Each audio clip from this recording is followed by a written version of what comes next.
tugaruka no muri studio tubandanye n'amakuru ariko aho nyene mugenzanje Blaise Paulin yarasanzwe ariko arakuru tuntu hano yabati reka nari ndagufashe kudukuru twahari buraya two turavugwa Blaise Paulin imbere yaho ndakwakira cyane ndakuramutse cyane. Rakoze cyane KIKI ndamutse abakunzi ba B-Sport ndamutse abakunzi ba Radio Buja FM nabo bari kumwe natwe kuno mwanya n'amasaha meza yuko bari kumwe natwe kumviriza bijanye n'inkino hano kuri Radio Buja FM neza ko bamenyereye mijiro ariko no ku murango mbanda hari muri weekend rero neza ko twatugira ko aho warugeze kugira ngo tugende uko dusigaje iminota igere ko 34 gusa ku makuru y'ikravoneze ko rugeze ku mugana buraya nuko mu kumugana wa buraya nababwiye Blaise imigwi yaronse uburenganzira ubwo kuzokina igikombe ca buraya kizoba mwakuza mu gihugu c'Ubudagi imigwi nka za Espagne imigwi nka za Turkiya ziba qualifié Ubudagi bwogo ni pays haute bwa qualifié ariko ubona yuko Turkiya baza bugati amata ya kuyandwe ni Turkiya nabo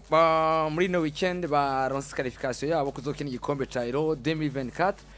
kigiye kubera mu gihugu c'Ubudagi Ubudagi uzotanganya Euro tukavuga mu Ciriza muri sama so turi mu hino za Euro ari mu gihugu c'Ubudagi rero Turkiya yaronse itike mino Euro ndazokina igikombe ca Euro mu gihugu c'Ubudagi noza kora ibintu by'ukuri byashimishije abanyaturikiya imwe mu bintu byaryoheye abakinyi ndetse na staff y'igihugu ca Turkiya kuronka iyo qualification zokina igikombe ca Euro 2024 mu gihugu c'Ubudagi rero hambo biko waryoheye niyo qualification zokina zo nkino za nyuma za Euro nibaza ko abantu babizi yuko Turkiya nayo iri mu gihugu zo kwakira igikombe ca Euro kuko nyuma y'ino 2024 nyuma 2028 kizobera mu gihugu 2028 ujya kizobera mu gihugu c'Ubwongereza n'Ubwongereza Ecosse na Ireland du Nord inyuma yaho 2032 azoba ari igihugu ca Turkiya hamwe n'igihugu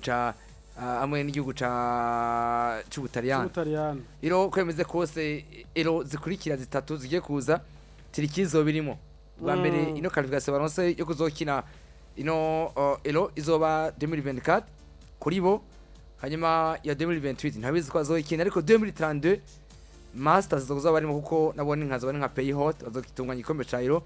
bari kumwe rero n'igihugu c'Ubutaliyano none inkuru ni zimwe mu nkuru byo kuri zaryoheye cyane umunsi cyangwa muri no weekend abanyatirikiya ndetse ino equipe yabo yavuze ko byinshi bigiye bitandukanye kubijanye nino equipe yabo ndetse banize yuko Euro 2024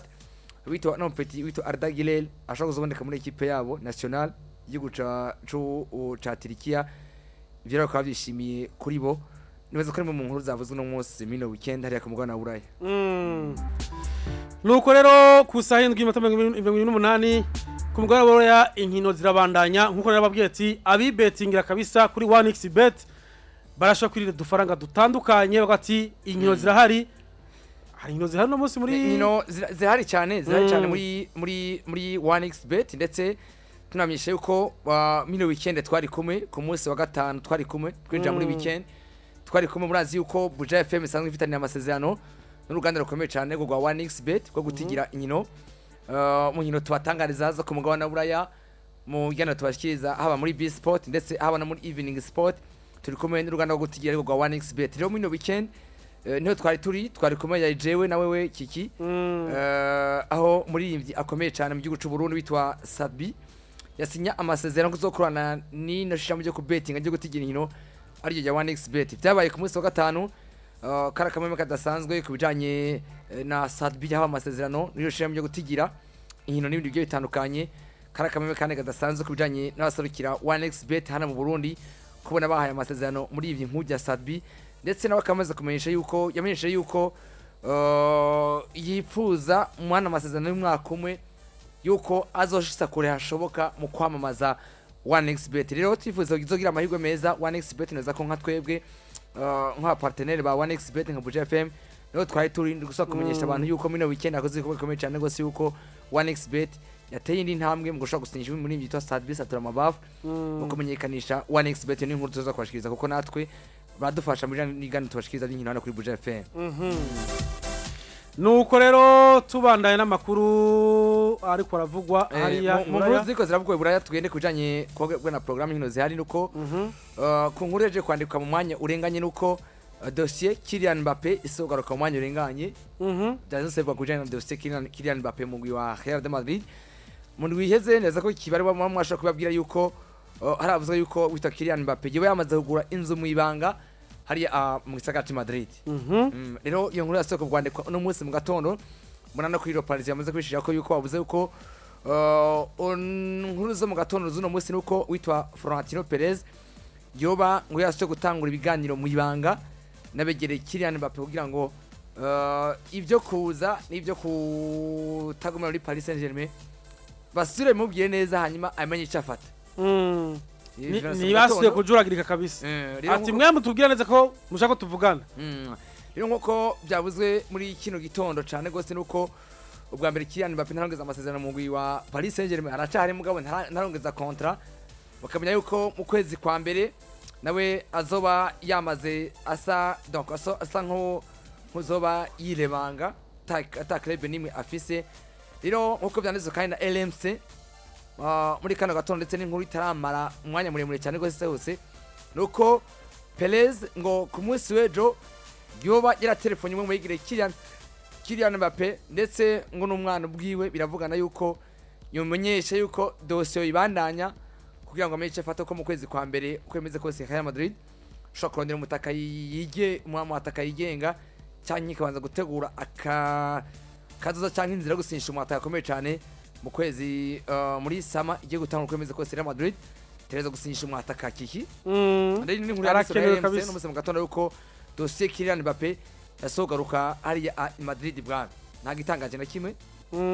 nagitangaje na kimwe nagitangaje kimwe ora yuko Kylian Mbappé numwe mu bakinyi bitezwe cyane gose hariya mu nzu yera muri Real Madrid urumva yuko wewe yavuga ati uko biri kose amasezerano yanje ari mu guhera sezo iheze nzoca ngenda meze neza nime twavuga na Paris Saint-Germain Real Madrid namwebwe nituvugane urumva yuko inzu yamaze kuyigura hariya rero ni inkuru yaje kwandikwa na LMC uje kwandika LMC yuko ku munsi w'ejo habaye ibiganiro mu ibanga mu telefone ati uburongozi bwa Real Madrid mu mwani Perez ndetse nasaze begereye umwana witwa Kylian Mbappé kujanye nuko ashaka kuzoza mu kwezi muri sama igiye gutangwa rero umva ko dossier itarabako kuko hari kuvuga ko dossier Madrid yamaze gucika intege iyaba Kylian Mbappé amaze gusinya muri Real Madrid ariko kuruma ko atarasinya muri Paris n'indi contrat muri Paris Saint-Germain ukuvuga no nyine kano karaca hari rero bimaze kwandikwa nko kunyene bizigwa yuko rero n'ubu Real Madrid kivugana mu ibanga kandi byose bishobora gukunda byose bishobora gukunda nabonye na titre ya LMC ko inkuru imaze hafi isaha imwe gusa isohotse byose birashoboka nibaza ko abafana ba Real Madrid twebwe batushize inkuru kera Mbappé dossier Mbappé buri munsi buri mwanya baza ko ari inkuru yamigaruka buri mwaka tubabwira uko babigeze kandi kwemeza ko Real Madrid ikeneye mwataka kandi teza kuzomugura urumva yuko ari ibintu biriko biravugwa rero ni Real Madrid bwa ati uko biri kose Florentino Perez aravuga ati jewe ndakeneye guha abakunzi banje abakunzi ba Real Madrid ko ndabazanira umukinyi Kylian Mbappé nabo baramusavye ati mutama urazi ko tukubaka kandi tugukunda ariko umukinyi Kylian Mbappé turamukeneye hano mu nzu ye rero nyuma kurangiza izindi nkino z'igikombe ca Euro mino weekend ibihugu byakinye hariho ibihugu bimwe mu byamaze kuronka qualification kuzoja mu gihugu c'Ubudagi mu nkino za Euro 2024 harimo igihugu ca Allemagne nka Pays Hot kizotonga kino gikombe ca Euro hariho igihugu ca Portugal CR7 Cristiano Ronaldo yarakoze amateka mino weekend igihugu cyo cyamaze kuronka qualification zo gikombe ca Euro 2024 niyindi Euro Cristiano agiye gukina kuri we bamwe batishwa kuba nk'iyanyuma kuri we abandi bati aracabana nkuko nabamaze kubivugira yuko kane kuzohagarika byo kina umupira w'amaguru amaze ukwiza imyaka 41 rero Portugal yarose qualification zo gikombe ca Euro mino weekend France yarose qualification ntagitangaje basindiye igihugu ca Hollande iwabo mino weekend bababwiye ndetse no ku munsi wa gatandatu muri weekend sport magazine barashobora kubabwira Belgique nayo muri Euro tayari Rio baronse qualification ya Euro umukinyi wabo Eden Hazard yamaze kumanika ibirato tugiye kuzobona muri Belgique muri rigiye kurikira ba Dobrin bazo bakomeye ba Lukaku Manchester ba Lukaku nabandi benshi cyane gose ba Carrasco nibaza ko kubirigi wabo kubirigi Euro bagiye kuzokina azoba ari nka generation y'amashasha yabo nshasha abadoku abana bakiye batoya gose arabazokina rero bari kwategura nkazokina Coupe du Monde 2026 mu gihugu ca États-Unis, Mexique hamwe n'igihugu ca Portugal. Hari igihugu ca Turkiya naco twababwiye amateka yabo banse qualification kuzokina igikombe ca Euro. Equipe ya Espagne de la Fuente nawe yakoze amateka kuri bo Euro ni yari equipe irangwa na kapiteni mushaje muri equipe ya Espagne witwa Alvaro Morata bagiye kuzokina igikombe ca Euro 2024 mu gihugu c'Ubudagi. Nabo ni generation shasha ku gihugu ca Espagne za kwayibonye benshi icyo kintu notike mukuru arimo ni Alvaro Morata. Alvaro Morata mukuru arimo ni Senore kapiteni na equipe ya Espagne. Muri Portugal rero akaba ari bazoja igihugu ca Ecosse nimwe nimwe ba Scott McTominay ba McTominay ba Beli McGinn hariya ni McGinn rero Ecosse ni Robertson yari Robertson yari ni Andy Robertson na ba Scott McTominay Scott tuvuze na Scott McTominay abafana Manchester United kuno yagaruka ya sona cyane Hizakare kabisa Ecosse, Espagne, Turkiya, Belgique, France, Portugal hamwe n'Ubudagi nka pays hot. Ivyo bihugu mwino weekend byaranye itike yo kuzokina igikombe ca Euro 2024 hariya mu gihugu ca Allemagne. Niyo nkuru yavuzwe mwino weekend neza ko abantu banavyumvise. Bari batigiye muri 1xbet.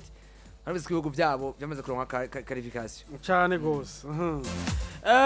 Blaze inkuru novuga yuko turaba imbere yuko dutanga umwanya kubaduhamagara ndetse na dusoma n'ubutumwa inkuru kuravugwa bisa nkuko yoba ibabaje abantu benshi ni inkuru kuravugwa yuko ishira hamwe rya Canal Plus bivuga yuko kuri candidature yo ku Madura TV kwerekana ihigano ryo mu Bufaransa kuva mu 2024 gushika 2029 ngo Canal Plus yakuyemo candidature vyumvikana yuko Ligue 1 kuri Canal Plus zose kwiraba ibintu birekanwa n'abantu benshi byavuzwe yuko umugwi nako ishiramo rya BN Sport ariko ryemeye yuko ryo risigaye ari ryonyene ibintu mbona yuko bishobora kutakirwa neza n'abasanzwe abakunzi ba Canal Plus. Bon ni kibazo gikomeye cyane ariko kitaje ubunyene cyatanguye kimaze iminsi nko kuva 2017 2018 ko ariko cagiye kuboneka ko hari kibazo kuri bo muri Coupe du Monde 2022 besha rabeze ko Coupe du Monde 2022 itaciye kuri Canal Plus ahubwo amasanamu bayaguriye handi ubundi bagiye direct amasanamu bayaguriye handi ko ayibonye na insome nava imbere ko Euro itangura nako Coupe du Monde itangura yabere muri Qatar nuko twese tutari bwabesiri yuko Coupe du Monde zoca kuri Canal Plus rero ni intambara ihari koko nimba bivuze uko burya hari abantu benshi batabizi hari n'abandi babizi kugira ngo twebwe amasanamu arinde adushikira hano wicaye Bujumbura hano uri Bujumbura wewe hano twe turi muri Buja FM dutangariza match ngaho wicaye muri quartier kugira ngo burya amasanamu gushikire aba yaciye hano henshi cyane gose kuko ndawakarorera nk'ubwongereza Premier League saison 2017 uko 2018 kuva 2013 noneho burya amasanamu yagugwa n'ingana zibiri zikomeye ariyo Sky Sport yagura Fazale BT ikagura Faza Retour hajya niko yimeze mu Bwongereza nta ruganda rugura amasanamu yo saison yose oya harabagura Fazale n'abagura Faza Retour ukabona ati Sky Sport yaguze Fazale Ben Sport ikagura Faza Retour rero kugira ngo Canal Plus itora amasanamu cyangwa za Sky Sport za Super Sport cyangwa za BN Sport nkariya bobo babaguze aba bari nko bagatanu nkuko cyashara kivi Dubai kikaza gashiki Dar es Salaam mu Tanzania bivuze kugira ngo Dar es Salaam akagenda umuntu bafate nga hafi ku mupaka hagenda umuntu w'igasuru cyangwa umuntu umuganda kaje kirangura twebwe nk'umurundi kaje kurangura mu Buganda cyenga igasuru hafi akizana igaje kibujumbura umunyacibitoke naza kirangura Bujumbura agitwara kuri stand mu cibitoke undi agitwara imugwi uyu mugwi agitwara ku mutumba ntazi hari imugwi no Canal Plus zo nk'amasanamu ni etape nene cyane gose rero batakura konkiransi komeye cyane gose kuko Bein Sport ni uruganda rukomeye cyane gose mu Arabu werekana inkino ndetse muramaze kubona ko n'inkino zimwe twabuze ngaha twebe kuziraba tuzikura kuri Bein Sport n'abarabu muri sport abarabu baramaze kwinjira mu byanka mu byemera baraje nikimenyamenya hari iwabo bamonokanye ba star football kuno manya tuyibariza hariya kabisa iri wabo ndetse misoko muri Arabia Saudite bujya bise umugambi yuko bakeneye kuzogira champion ikomeye cyane nk'ijya NBA rero Canal Plus ni kibazo gikomeye cyane kuri bo nkari gutakaza ko nabazitakaje bivye kuri n'ama droit TV yabo n'iki byabo byose rero kintu gikomeye cyane gose nabonye yuko na burya amavu ya Bein Sport keneye kwinjira muri sport byo kuri nyezina mishika yafata harabuzo kandi na yani masosiyete akomeye cyane gose mu Amerika harimo nka Amazon yifuza kurangura Champions League yifuza kurangura Premier League bifuza kurangura La Liga Amazon n'abandi benshi abanyamerika rero urumva abanyamerika ku mitahe yabo gucuzana abo barabu ku mafaranga yabo kwinjira mu kintu bagatanga double cyangwa ndashoboka navyo roshiro kuri Canal Plus nazo ko ari kibazo kironse kuri bone konkiransi baronse burya kanatsinda Canal Plus twebwe bugikonda gukoreshwa muri bihugu byakoronijwe n'abafaransa ha twebwe dukoresha Canal Plus nk'abarundi nko muri Congo bakoresha muri Congo barakoresha Canal Plus ariko bine bihugu byakoronijwe n'abongereza benshi bikoresheje za Sport na zindi za Bein Sport rero ni nuko mvuga yuko nka twebe ngaha twari dusanzwe turaba iga ryo mu Faransa na cyane dufite n'umukinyi Yusuf Nyange bizotugura kugira ngo dushore kuraba inkino zizoba zikirirwago bizotugwa ariko abantu nivyo banavyitegurira banavyitegurira kuko urumva sezi kurikira uko na Coupe du Monde uko na Coupe du Monde na Coupe du Monde 2000 Coupe du Monde 2022 bon elo 2024 toshaka kuyibona ariko Coupe du Monde 2026 wapi tuziko zoiraba twebwe ko niherutse ntayo twaravye ni bya bindi ubona yuko bazikura muri Super Sport nyene ubona ko n'ama commentaire yabo yavari ariko no kubibaza neza ndakumbure na Coupe du Monde 2028 2026 2032 avyumva 2032 naho nitubizi rero nibaza ko Canal Plus rero yamaze kuronka sumukonkira kandi afise amafaranga hari umwara n'umunyamerika umwara wa Bein Sport hari n'umunyamerika kandi babise ama platform akomeye cyane gose harimo n'amafaranga aribo ba Amazon nabo bakine kwinjira muri football neza nyezini buraya bakanashaka kandi na Champions League anabo ko Super Coupe ya 2020 combien 2025 ni mondial de club izobera muri Tazin nabo kuno manya ishaka kutazosha kuri Canal Plus ishaka kuzosha kuri Bein Sport nuko rero muravyumva yuko Canal Plus kabisa yo yikurema karenge mu vyerekeye saison yande ya 2024 gushika muri 2029 nuko nababwiye yuko mu gikombe cy'isi yose cyo muri rugby abafaransa ku munsi w'ejo bataha muri quart de finale batsinzwe na Afrika y'Epfo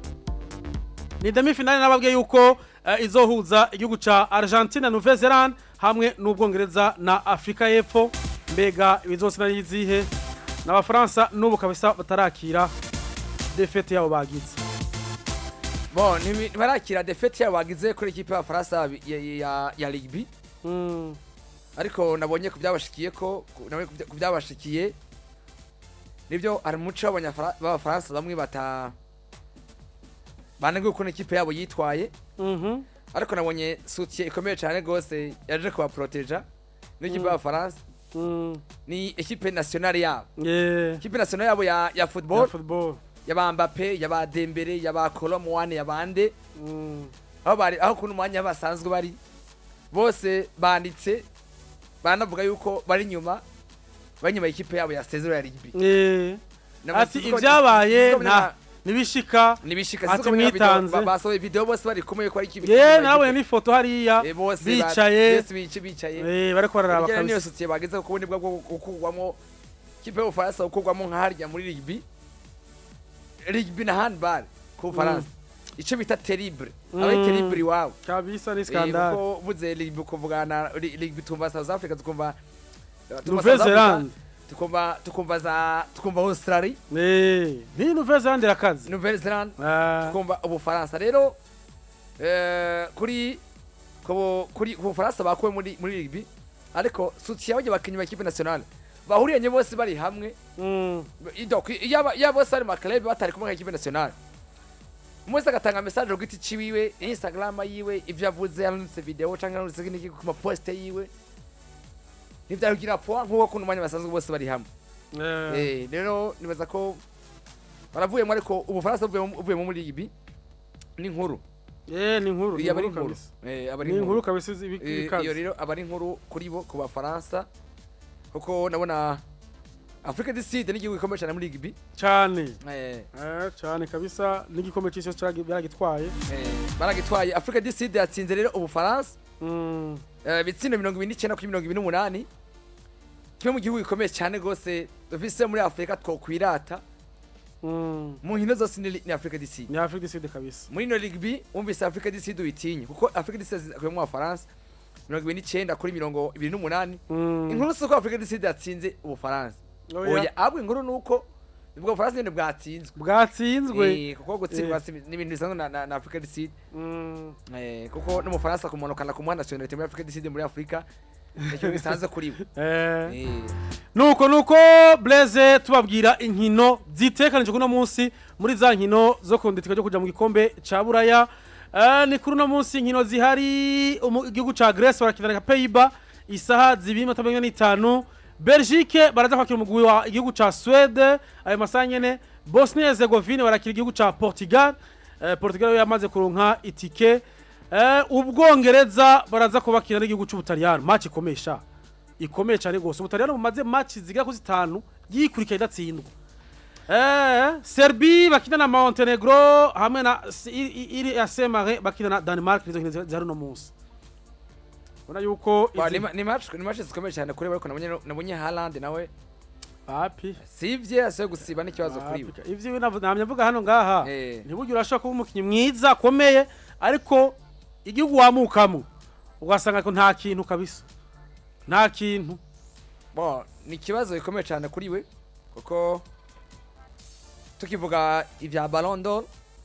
kuri we tukivuga ivyande kuri we biragoye cyane gose kuko turabona yuko kugira ngo twari niyo Ballon d'Or harimo biharuro bashiramo akusanya contribution ya muri equipe nationale irakota cyane muri ibintu bya Ballon d'Or n'abakinyi bakomeye bavuye tuvuga Messi kubijanye na numa ko ari favori kuko byanavuze no mu mpera zino rw'uko hariho ubutumwa baba bamaze kurungika abo muri France Football barungikira Messi atitegura umuryango wawe rero 30 nazo tangwa Ballon d'Or muze tubaye ciwanya tubaye ikindi ciwanya bazamaze kubibwira Messi ndetse bamubwiye ari muri Argentina muri Amerika Latine iwabo rero Haaland kuri equipe ya Norvège igihugu ciwiwe unyene muri Man City uno mwaka narisekirize yuko ibikombe byose azoshoka kubitwara nikimenyamenya mu byamaze gukina uno mwaka ari kimwe yamaze gutakaza yacu kugura ikombe y'Ubwongereza y'Ubwongereza Community Shield amaze gutakaza ari mu Bwongereza muri course n'andi ma equipe barutse muri weekend irangiye bagiye muri trip batsinzwe na Arsenal mwaka bise mu challenge samagiye ama challenge bapurira hari za Arsenal zirahari kuri we narisekirize yuko ibikombe reka kintu no mwaka zobitwara muri equipe ya Senegal Trubdage equipe ya Senegal ya Norvège yari kuzimongereza ibindi bihara bikomeye cyane kuri bo kuko yari kuba karifye kuko nuzokwitwa ngo umuntu w'umugra umuntu w'umugra ubikora muri club gusa nuzokwitwa ubikora muri club gusa kubana kera bano bakinyi babaye ibihangange hari ibyo babuze ariko bagiye kuronka mu nyuma bana ba Ronaldo bagiye kuronka mu nyuma bitwa abantu b'abagla turamuzi Messi bimwe bintu harabuze mu ndoto zibiwe muri kariyeri yiwe yarabuze igikombe gikuru muri equipe nationale haba ino Copa America ndetse aba na Coupe du Monde kuri we nko witwa umuntu w'umugla Haaland afise urugendo mu Burundi no akunda kuvuga ngo iyo yavutse hari igihe atakuva inyuma ibyo bibaho kuko na Cristiano Ronaldo kugira ngo yitwe uwo muntu w'umugla kwamwise umuntu w'umugla amaze gutwara Euro 2000 yari ya Euro cyangwa yari ya Euro Euro 2016 yari ya Euro yatwara batsinze Ubufaransa ico ari kimwe kintu harabuze kuno mani bakivuga ati iverageze kwisigura neza hano ko ari muri weekend yangiye nimba kivuga ati jewe ndivuza kuzokina gushika ku myaka 40 n'ingahe yivuza ko iyo mondi yari nyene no baca afise binziginzige n'inyota yuko abona yuko mondi yazo kwitabira yose zigaye akiri mu kibuga ko ashobora kwitwara ico kintu rero kubona Haaland nibyo kubona Haaland kuno mani kipe ya Norvege iri kibura qualification za Euro za Coupe du Monde zande kimwe kintu kiri kugabanya amachance iyo gushika kure yashoboka ngo atware ngo aje ku podium gutwara amabaron d'Or buri mwanya buri kanya kuko na Messi agomba yitwara no mwaka hanini ibaro byiwe sivyo muri Ligue 1 URL sivyo muri Major League Soccer yagiye nibyo nubwo nawe hari mu gatonya kuri we ariko kiza guje nyuma yiwe nurahabwiye muri equipe nationale kipe Argentina atwaye ikombe cha Euro 2022 cabereye muri Qatar habona kandi igikombe ariko batware mu Bwongereza inde Messi kaba batware mu Bwongereza finalissima kuri batsinze Ubutaliyani umari Coupe du Monde finalissima Coupe du Monde na finalissima urumva rero ivyo baramuha ijambo kuja kuri podium ya Ballon d'Or ndetse no gushaka kwitwa ariko Haaland biramugoye cyane gose kuri we numvise yuko nawe kuri umwana arongeza kontra y'ibizorangirira ku mwaka uza muri Manchester City Haaland biravuga yuko ashobora kuza kuri inyuma iyo kuburi vya Kylian Mbappe arindi inyisha nyuma wita Florentino Perez icuba kuba nka plan B ku mugwi wa Real Madrid kwitwa Haaland kumuvugisha kanatsinda naho biharira kuko niba atarongeza kontra kuno muri Man City Haaland muri weekend yeza akaba havuzwe yuko ahubwo Man City bifuza kongera kontra byihuta cyane gose wita Pepe Guardiola batarongeza Haaland peut-être nyaho bari ikintu kuri we na equipe na vision yiwe shaka mu pushinga aho yo bari kugira ngo ashobore ku ndoto ziwe n'ahandi ho akiri muri Norvege ujya anivyo aje bizozo bitandukanye na Lewandowski kuko burya na Lewandowski yatavukira muri Portugal yavukira muri Espagne yavukira mu Budage yavukira hehe kuko nawe ntiyabaye qualifié muri Pologne bikombe by'igihugu arayifise bikombe by'abashampion arayifise iyo Champions League arayifise ibisindo arayifise rero iyo uvuye ni imyitware ya muri equipe nationale rimwe ntivyare kubuza ko no mugabo munya Pologne yari kuja kuri podium rimwe basi ya Ballon d'Or